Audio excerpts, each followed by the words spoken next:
चलिए, हेलो दोस्तों, नमस्कार।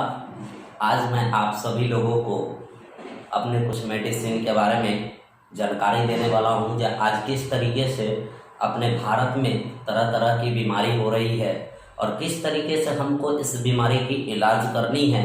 तो आज दोस्तों मैं अपनी कंपनी की कुछ प्रोडक्ट के बारे में चर्चा करूंगा, क्योंकि आज के डेट में ज़्यादातर डिस्ट्रीब्यूटर का ये कहना होता है कि सर किस तरीके से हम प्रोडक्ट के बारे में जानकारी दें, किस तरीके से लोगों को हम बताएं, क्योंकि इस दवाई के बारे में हमारे पास जानकारी नहीं है, अपनी दवाई को लेकर के किसी प्रकार की नॉलेज नहीं है।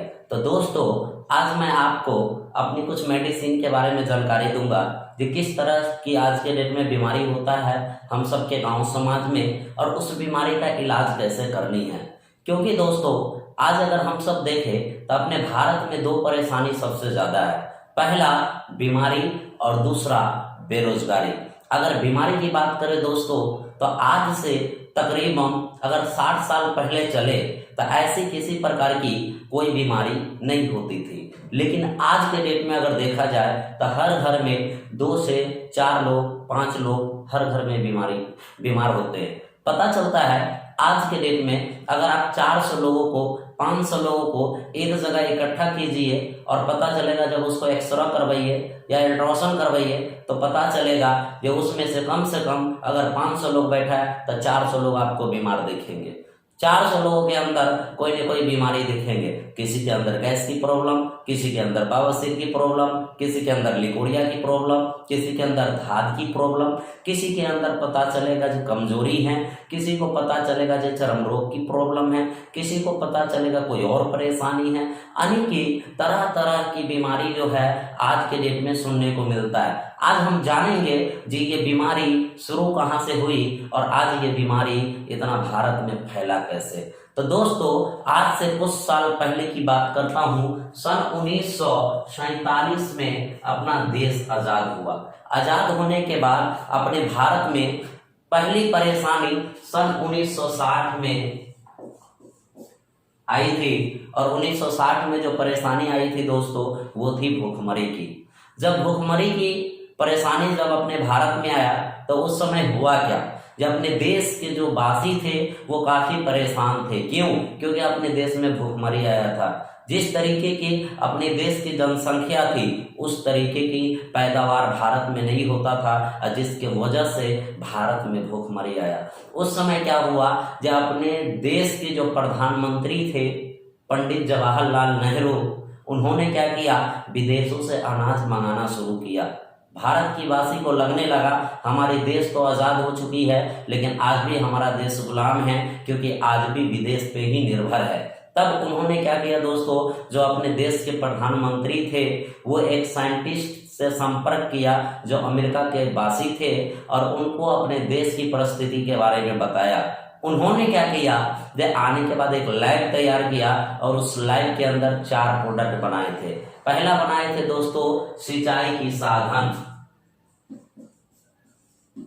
क्योंकि दोस्तों उस समय अपने भारत में जो है किसी प्रकार की कोई सिंचाई की साधन नहीं थी। उस समय जो फसल किया जाता था वो भगवान भरोसे होता था।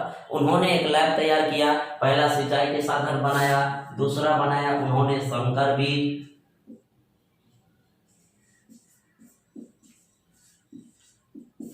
तीसरा बनाया था दोस्तों कीटनाशक दवा,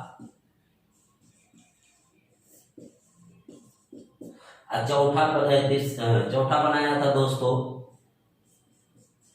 एनपीके। दोस्तों ये 4 प्रोडक्ट जो है उस लैब के अंदर तैयार किया गया। पहला सिंचाई के साधन, दूसरा संकर बीज, तीसरा कीटनाशक दवा और चौथा एनपीके। ये चारों में जो सबसे मोस्ट चीज था दोस्तों वो था एनपीके। एनपीके के बारे में आप थोड़ा सा चर्चा करेंगे, लेकिन उससे पहले थोड़ा सा आपको सिंचाई के बारे में बताएं। पहले फसल के अंदर पानी लगाने की जो व्यवस्था थी वो कुछ भी नहीं थी दोस्तों। पहले खेत में जो पानी लगाया जाता था तो उसके लिए जो है कोई सुविधा नहीं थी, भगवान भरोसे खेती होता था। तो उन्होंने एक लैब तैयार किया था, उसी के अंदर जो है पहला सिंचाई की साधन बनाया, जो नले नहर के माध्यम से खेत तक पानी पहुंचाने की व्यवस्था की गई। जो आप देखे होंगे आज से कुछ साल पहले, तो जो भी व्यक्ति का खेत होगा उसके साइड से जो है नाला बनाया गया था और उस नाला के जरिए आपके खेत में पानी लगाया जाता था। दूसरा उन्होंने बनाया था संकर बीज, दो बीजों को मिलाकर के तीसरा जो बीज बनाया था जिसका नाम था संकर बीज, और वो संकर बीज जो हम खेत में डालते थे तो हमारा क्या होता था, फसल की ग्रोथ ज्यादा होता था। तीसरा उन्होंने बनाया कीटनाशक दवा, जो आपके फसल पे कोई भी कीटाणु अगर लगता है तो आप जो है स्प्रे कर सके। और चौथा बनाया था दोस्तों NPK यानी कि नाइट्रोजन फास्फोरस पोटेशियम। ये जो खाद बनाया दोस्तों, तो इस चारों में जो सबसे इंपॉर्टेंट था वो NPK यानी कि नाइट्रोजन फास्फोरस पोटेशियम। दोस्तों वो साइंटिस्ट जो जानकारी दिया था किसान को, जब आपको नाइट्रोजन मतलब यूरिया जो 4 kg, फास्फोरस यानी DAP 2 kg, पोटेशियम मतलब पोटाश 1 kg, यानी उन्होंने बताया था 20 कट्ठा खेत में यानी 1 बीघा खेत में आपको 7 kg खाद डालने हैं, 4 kg urea, 2 kg DAP, 1 kg potash. अब किसानों ने गलती क्या की, जो नाइट्रोजन की मात्रा दिन प्रतिदिन बढ़ाते चले गए। अब बढ़ाते क्यों गया, तो पता चला जैसे नाइट्रोजन हम फसल में डाले तो फसल की जो है वो वृद्धि के लिए वो खाद है, वो क्या करता है उसके अंदर कोई तो पता चलता है पोषक तत्व तो होता नहीं है, वो तो एक नाइट्रोजन मतलब यूरिया है। अब वो यूरिया क्या करते हैं, जो हम फसल लगाते हैं वो फसल की ग्रोथ के लिए होता है, जो उसका हाइट बढ़ाता है, उसकी वृद्धि के लिए होता है। पता चला जो उसकी वृद्धि किया उसको हरा भरा कर दिया। किसान को क्या लगा सबसे बेस्ट खाद यही है नाइट्रोजन, और उन्होंने क्या किया, नाइट्रोजन की मात्रा दिन प्रतिदिन बढ़ाते चले गए। अब इससे नुकसान क्या हुआ, इससे हानि क्या हुई, इससे फायदा क्या हुआ? फायदा ये हुआ जब पैदावार ज्यादा से ज्यादा हुआ, जिसके वजह से क्या हुआ, जो अपने देश की जो समस्या थी भूखमरी की वो समाप्त हो गया। लेकिन दूसरी परेशानी क्या हुई, जब हमारे मिट्टी में जैसे उस खाद को डाले तो पता चला मिट्टी के अंदर जो केचुआ थे वो केचुआ धीरे धीरे धीरे धीरे वो केचुआ समाप्त हो गया। पता चला धीरे धीरे जमीन क्या हुआ, बैठना शुरू हो गया। जो पहले आज से कुछ साल पहले अगर हम चले तो पता चलता है कि खेत में जब हम पानी लगाते थे तो उसमें हम जब यूरिया डालने की बात होती थी तो कहीं ना कहीं 6 दिन 7 दिन बाद जाके यूरिया छींटते थे। आज के डेट में आज पानी लगाइए, अगर तुरंत यूरिया नहीं डालेंगे पता चलेगा खेत सूख गया। ऐसा क्यों होता है, क्योंकि आज मिट्टी हमारा क्या हुआ धीरे धीरे बैठते जा रही है और बहुत सारे जमीनें आज ऐसे हैं जो बंजर हो चुकी है, जहां पे कोई फसल नहीं उग सकता है। मेरे दोस्त आज अगर इसके ऊपर कंट्रोल नहीं किया गया तो पता चलेगा धीरे धीरे हमारी मिट्टी बंजर हो जाएगी और पता चलेगा उस पर कोई फसल नहीं उगेगा। तो ये क्या हुआ, मिट्टी को नुकसान हुआ। इंसान को क्या नुकसान हुआ, जब पहले एक इंसान की आयु पता चलता था 100 साल, 110 साल, 120 साल, 130 साल, 135 साल होता था। आज के डेट में एक इंसान की आयु 80 साल, 70 साल, 60 साल। पता चला जब मात्र ये खाद को चलते हुए आज 61 साल हुआ और ये 61 साल में इंसान की आयु लगभग 30 से 35 साल चली गई। जब आज 30 से 35 साल इंसान की आयु कम हो गई। अब इस बात से अंदाजा लगाइए दोस्त, जब अगर इसके ऊपर कंट्रोल नहीं किया तो आने वाले कुछ दिन बाद पता चलेगा जो एक इंसान की आयु 30 साल, 35 साल, 40 साल, 50 साल बचेगा दोस्तों। तो आज इसके ऊपर आज देखेंगे तो हमारे देश के जो प्रधानमंत्री है श्री नरेंद्र मोदी जी, वो हमेशा भाषण देते हैं जो अपने देश को फुल्ली ऑर्गेनिक देश बनाएंगे। आप ऑर्गेनिक खाद इस्तेमाल करिए, ऑर्गेनिक खेती कीजिए। लेकिन क्या है जो आज ऑर्गेनिक खाद लोगों के पास उतना पहुंच नहीं पा रही है। लेकिन दोस्तों इससे घबराने की कोई बात नहीं है। आज जिस कंपनी में आज हम सब लोग वर्क कर रहे हैं, ये कंपनी अभी तो मेडिसिन लेकर के आई है जो बढ़ती बीमारी है इसको पहले कंट्रोल करे और उसके बाद ऑर्गेनिक लेकर के आ रही है मेरे दोस्त। जो बहुत ही जल्द हमारे किसान भाइयों के पास वो ऑर्गेनिक खाद भी पहुंचेंगे। तो ये रहा दोस्तों जो प्रभाव पड़ा मिट्टी के ऊपर, हमारे शरीर के ऊपर। और क्या प्रभाव पड़ा? और प्रभाव पड़ा दोस्तों जो ये तरह तरह की बीमारी हमारे शरीर के अंदर उत्पन्न कर दिया। हमारे बॉडी के अंदर तरह तरह की बीमारी होना शुरू हो गया। अब बीमारी कैसे हो रही है तो आप देखिए ये एक छोटी सी बीमारी कैसे हमारे बॉडी के अंदर एक विस्तार रूप लेता है, ये अभी आपको मैं दिखाने वाला हूं। आज ये रासायनिक की वजह से, आज हमारे खान पीन के वजह से, आज हम जो मार्केट से पता चलता है जो भी चीजें खरीद के खाते हैं, आज उसके अंदर जो ज्यादा से ज्यादा मिलावटें हो रही है उसके वजह से आज पता चलता है हम मोटी अनाज कम खाने पे ध्यान दे रहे हैं, महीन अनाज ज्यादा खा रहे हैं। उसके वजह से आज हमारे बॉडी के अंदर सबसे पहले एक छोटी सी बीमारी होती है और उस बीमारी का नाम है दोस्तों एसिडिटी। एसिडिटी मतलब होता है दोस्तों गैस बनना। यानी हमारे पेट के अंदर सबसे पहले क्या होता है, नॉर्मल गैस बनता है। गैस बनने का कारण क्या होता है? तो गैस बनने का कारण अभी अभी मैंने आपको बताया। जो पहला उसका कारण है हमारी रासायनिक खाद। दूसरा कारण क्या है, जो हम मार्केट से जो चीजें खाते हैं खरीद करके या ले करके आते हैं, वो तेल हो, सब्जी हो, मसाला हो, वो सब चीज के अंदर क्या है आज के डेट में मिलावट है। यानी कि ब्रांड नाम की चीजें खत्म हो चुकी है।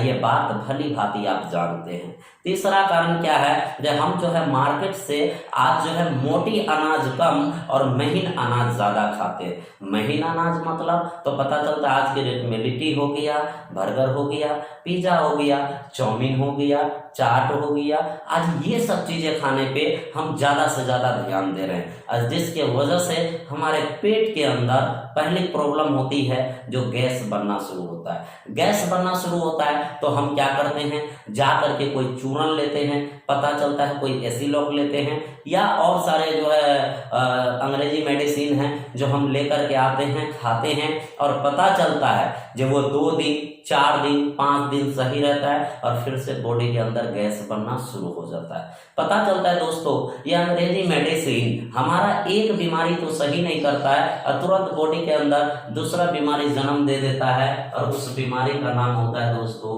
Hyper acidity. हाइपर एसिडिटी मतलब ज्यादा मात्रा में गैस बनना। जब ज्यादा मात्रा में जब गैस बनना शुरू होता है तो बात है इसकी पहचान क्या होती है। तो इसका पहचान होती है जैसे आपको हाइपर एसिडिटी होगा तो आपको पहला भूख लगना बंद हो जाएगा, यानी भूख नहीं लगेगा। दूसरा क्या कारण होगा, पेट में कभी कभी दर्द होगा, कभी इस साइड कभी इस साइड, कभी इस साइड कभी इस साइड। तीसरा कारण इसका, तीसरा लक्षण क्या होता है, तीसरा लक्षण इसका होता है जब पेट आपका टाइट टाइट रहे।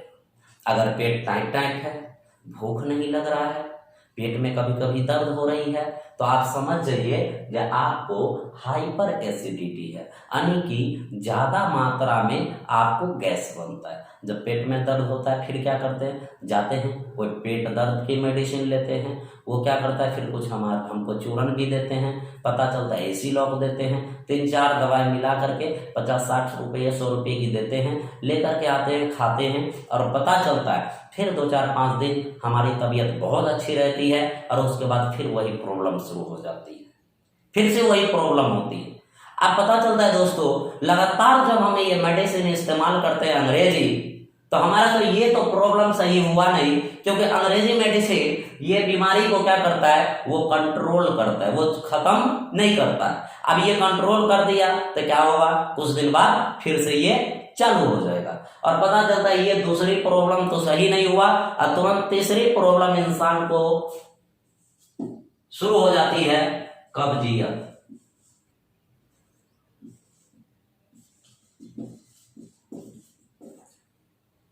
अब पता चलता है ये जैसे कब्जियत की शिकायत होगी तो इसकी पहचान क्या होती है?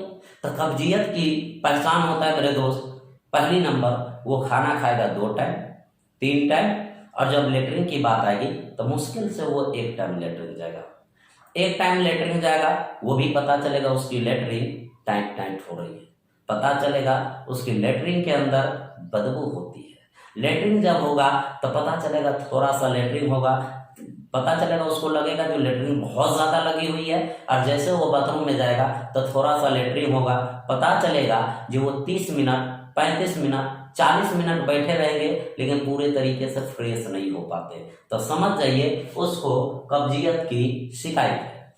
आप पता चलता है देख, आज व्यक्ति को जब ये प्रॉब्लम होती है तो आज बहुत सारे लोग ऐसे मिलेंगे जो जब तक वो दवाई नहीं खाते हैं तब तक उस व्यक्ति को लेटरिन नहीं होता है। क्यों नहीं होता है? क्योंकि उसको कब्जियत की शिकायत है।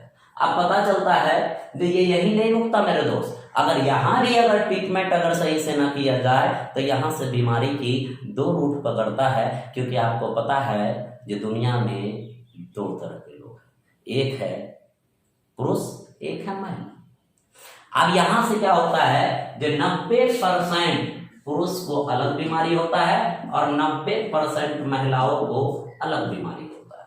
90% पुरुष के अंदर क्या होगा तो पता चलेगा 90% पुरुष को बवासीर की शिकायत होता है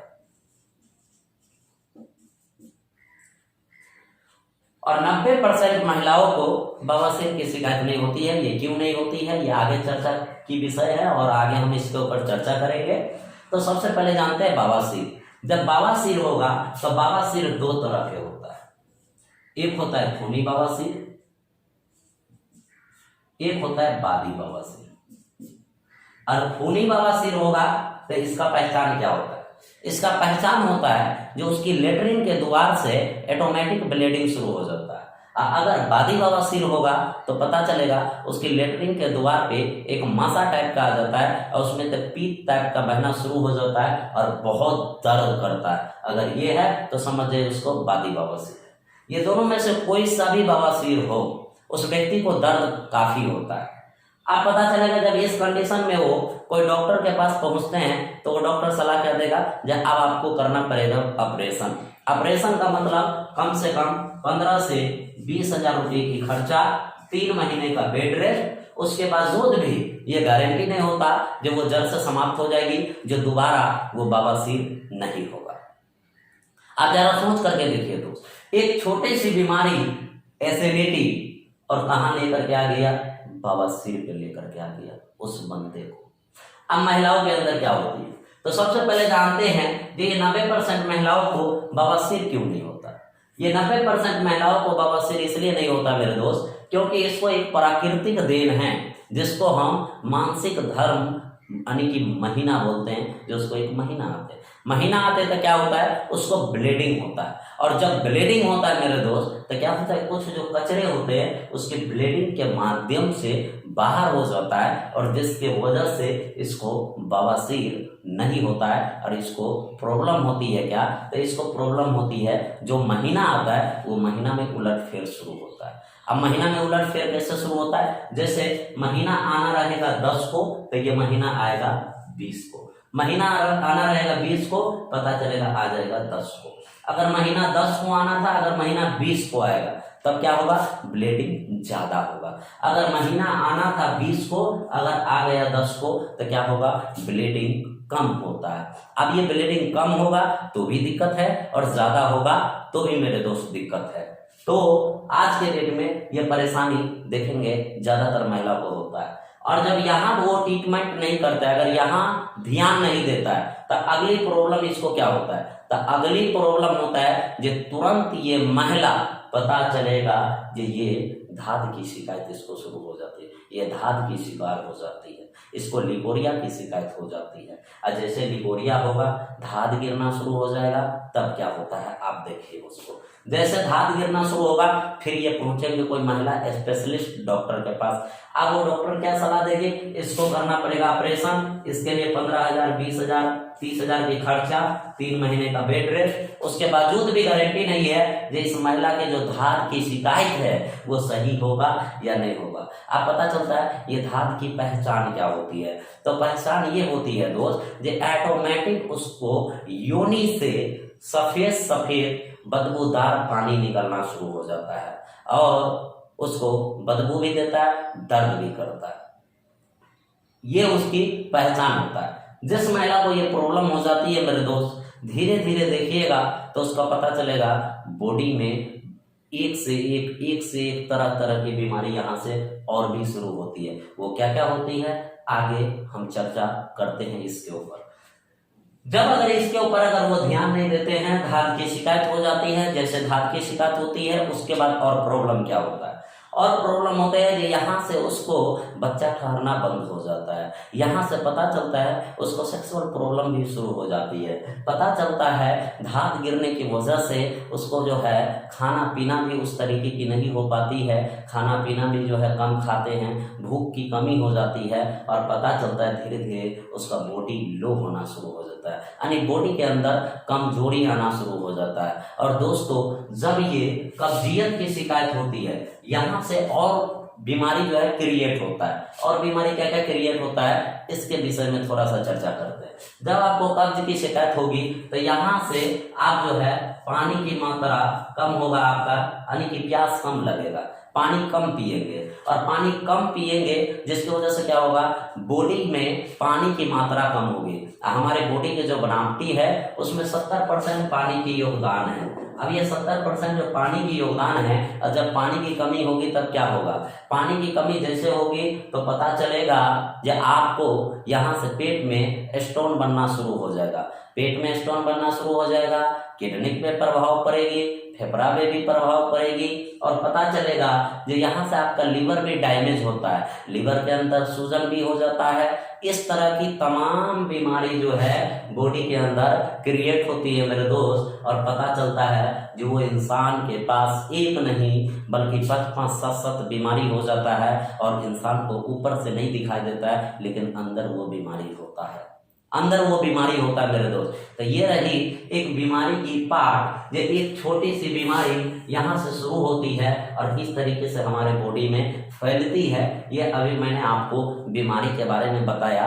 अब कुछ समय और आपका लूंगा और मैं इसका इलाज बताने वाला हूं। ये इसका इलाज आप ये धन्वंतरी बायो रिसर्च की प्रोडक्ट से आप स्वयं कैसे कर सकते हैं। अगर आपका फर्स्ट स्टेज पे है तो भी, सेकंड पे है तो भी, थर्ड पे है तो भी, 4 पे है तो भी, 5 पे है तो भी, 7 पे है, 6 पे है तो भी, 7 पे है तो भी, 8 पे है तो भी, चाहे 9 पे है तो भी, 10 पे है तो भी, आपका किसी भी स्टेज पे आपकी ये बीमारी है, आप उस बीमारी को कैसे सही करेंगे।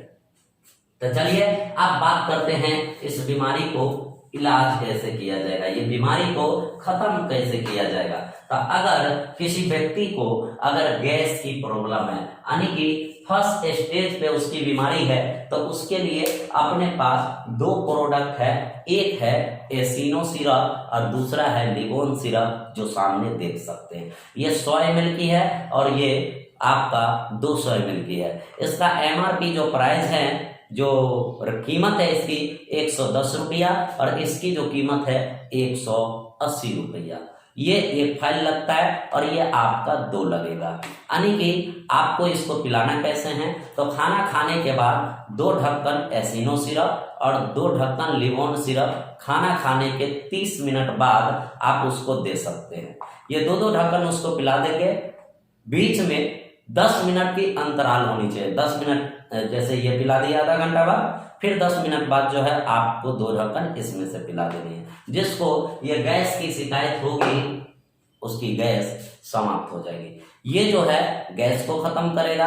और दूसरा, अब गैस बनता क्यों है, तो पता चलता है कि जो हम मार्केट की चीजें खाते हैं, जब हमारे पाचन शक्ति कमजोर होती है, हमारे लीवर डैमेज होती है, लीवर सही तरीके से काम नहीं करता है, जिसकी वजह से हमारे बॉडी के अंदर गैस बन जाता है। तो ये क्या करेगा, जो बना हुआ गैस है उसको खत्म करेगा और ये आपकी पाचन शक्ति को सही करेगा, जो दोबारा आपके बॉडी के अंदर गैस नहीं बनेगा। ठीक है दोस्तों, अब इसमें परहेज क्या रहेगा, तो परहेज ये रहेगा, ये गैस किसके वजह से बना है? तो पता चला गैस बना बाहर की जो चीजें हम खाते हैं, litti samosa burger pizza chow mein, ज्यादा मिलावटे वाली चीजें, तो आपको उस चीजों पे थोड़ी सी कंट्रोल कर देनी है। जब तक ये दवाई चलेगा तब तक बाहर की कोई भी litti samosa burger pizza chow mein ये सब चीजें नहीं खाएंगे। और आपको दूसरी चीज मीट मछली भी थोड़ी सी बंद रहेगा जब तक आपका दवाई चलेगा। तेल मसाला कम इस्तेमाल करेंगे और जब आपका सही हो जाएगा फिर सब चीज खाइए, कोई दिक्कत नहीं है। जब तक दवाई चलेगा आपको ये चीजें परहेज करनी है। अब मान लीजिए जिसको हाइपर एसिडिटी है यानी ज्यादा मात्रा में गैस बन रहा है, तो उसको तो ये 2 दवाई चलेगा ही चलेगा, इसके साथ में एक और टैबलेट चलेगा जिसका नाम है गैस्ट्रोन। अब ये गैस्ट्रोन टैबलेट चलेगा तो ये कैसे चलानी है? तो आपको खाना खाने के आधा घंटा बाद 2 ढक्कन इसमें से देनी है, 2 ढक्कन आपको लिवोन देनी है और एक गैस्ट्रोन टैबलेट देनी है 10 मिनट के अंतराल पे। ये 3 दवाई चलाएंगे। जिस व्यक्ति को ये हाइपर एसिडिटी की प्रॉब्लम होगी उसका सही हो जाएगा। परहेज क्या रहेगा? तो जो परहेज मैंने पहले बताया है वही परहेज इसमें भी रहेगा।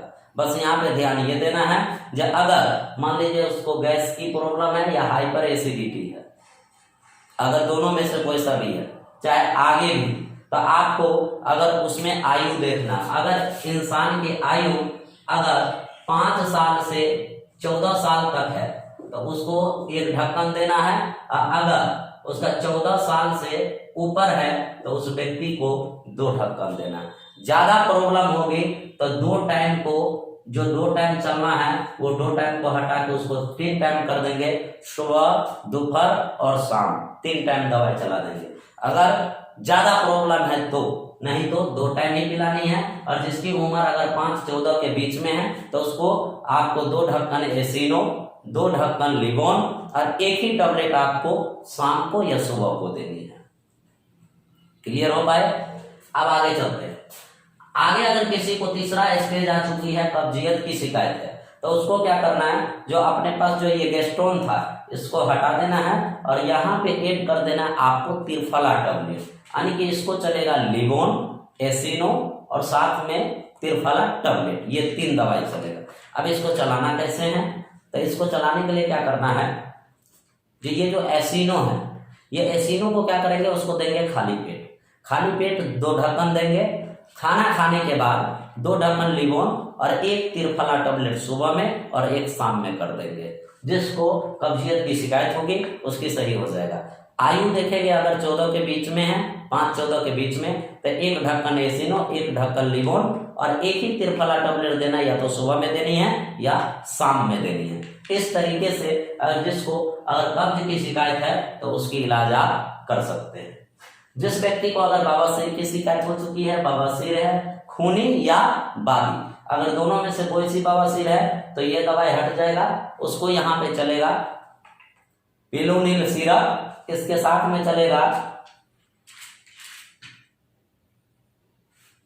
ये पिलोनिल कैप्सूल और साथ में चलेगा त्रिफला टैबलेट, ये 3 दवाई चलेगा।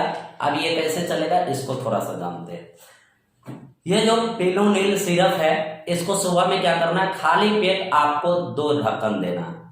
अगर खूनी बवासीर है तो, बादी बवासीर है या खूनी में थोड़ा ज्यादा है यानी प्रॉब्लम ज्यादा है, तो आपको 3 ढक्कन देनी है सुबह में खाली पेट। खाना खाने के बाद 1 त्रिफला टैबलेट और 1 गोली देना है आपको पिलोनिल कैप्सूल। ये दोनों में से एक आपको गोली खिला देनी है खाना खाने के आधा घंटा बाद 10 मिनट के अंतराल पे, और 3 ढक्कन आपको जो है ये पिलोनिल सिरप आपको खाली पेट देनी है। परहेज क्या रहेगा? तो परहेज वही रहेगा दोस्त जो आपको मैंने पहले बताया है।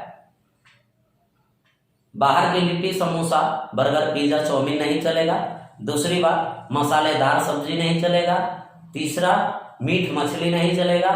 चौथा, अगर वो व्यक्ति अगर कोई नशा करता है, दारू पीता है या बियर पीता है, चाहे और कोई नशा करता है, तो उसको जो है बता देंगे कि ये नशा ना करे तो काफी बेहतर रहेगा।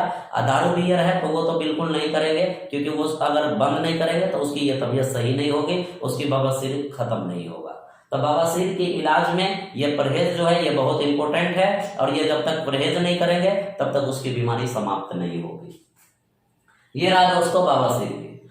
अब आते हैं महिलाओं के ऊपर, क्योंकि महिलाओं के अंदर ज्यादातर ये प्रॉब्लम होती है, महीना में उलटफेर की, दाद की शिकायत होती है, लिकोरिया।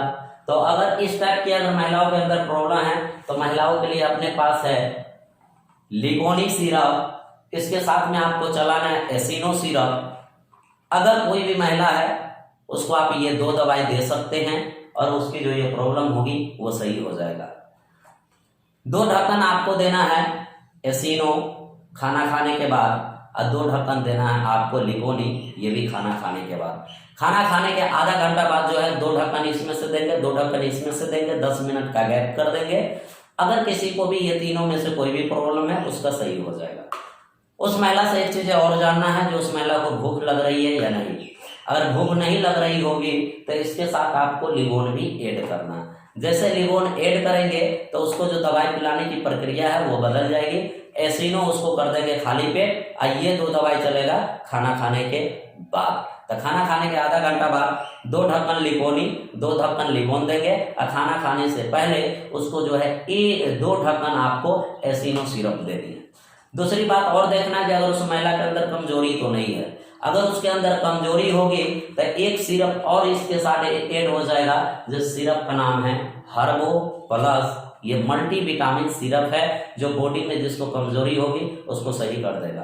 तो अगर महिला को अगर सबसे पहले क्या होगा, दाद की जो शिकायत है ये शुरू कहां से हुई, एसिडिटी यानी गैस से। तो ये क्या करेगा, ये गैस को खत्म करेगा। ये क्या करेगा, तो ये पता चलेगा उसकी कमजोरी खत्म करेगा। पता चलेगा ये लिगोन क्या करेगा, तो उसको जो भूख नहीं लग रहा है ये भूख जगाएगा।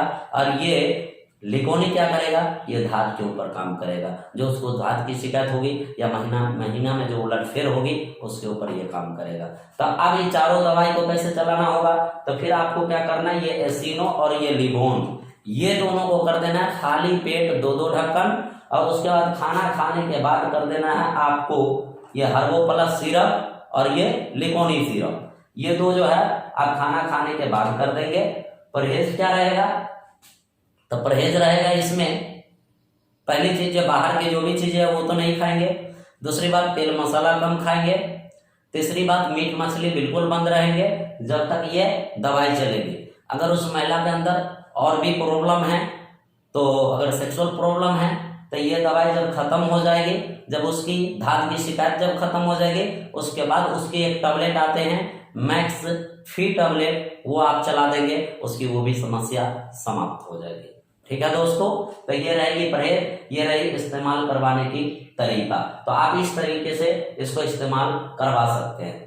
अब बात क्या होती है कि ये सब जो प्रॉब्लम होती है इसके वजह से क्या होता है, लोगों के अंदर एक और प्रॉब्लम हो जाती है जो पता चलता है, उसको स्किन प्रॉब्लम होती है। स्किन प्रॉब्लम क्या, तो पता चलता है चेहरे पे दाना, फोड़ा, फुंसी, पिंपल्स, काला धब्बा पड़ना शुरू हो जाता है। बॉडी के अंदर पता चलता है कभी कभी उसको खुजली शुरू हो जाती है, एक्जिमा की शिकायत होती है, पता चलता है उसको चरक की शिकायत हो जाती है। अगर ऐसा किसी भी प्रॉब्लम अगर आपको दिख रही है किसी के अंदर भी, तो आप उसको दवाई चलाएंगे जो हमारे पास है डर्मी सिरप, और इसके साथ में चलाएंगे आप ब्राह्मी टैबलेट। ये 2 दवाई चला देंगे, जिसको अगर मान लीजिए चेहरे पे दाना है, फोड़ा है, फुंसी है, पिंपल्स है, दिनाई है, शरीर में खुजली है, ऐसा कोई भी प्रॉब्लम है तो उसको आप ये 2 दवाई चला सकते हैं, उससे सही हो जाएगा। चलाना कैसे है, तो खाना खाने के बाद 2 ढक्कन आप देंगे उसको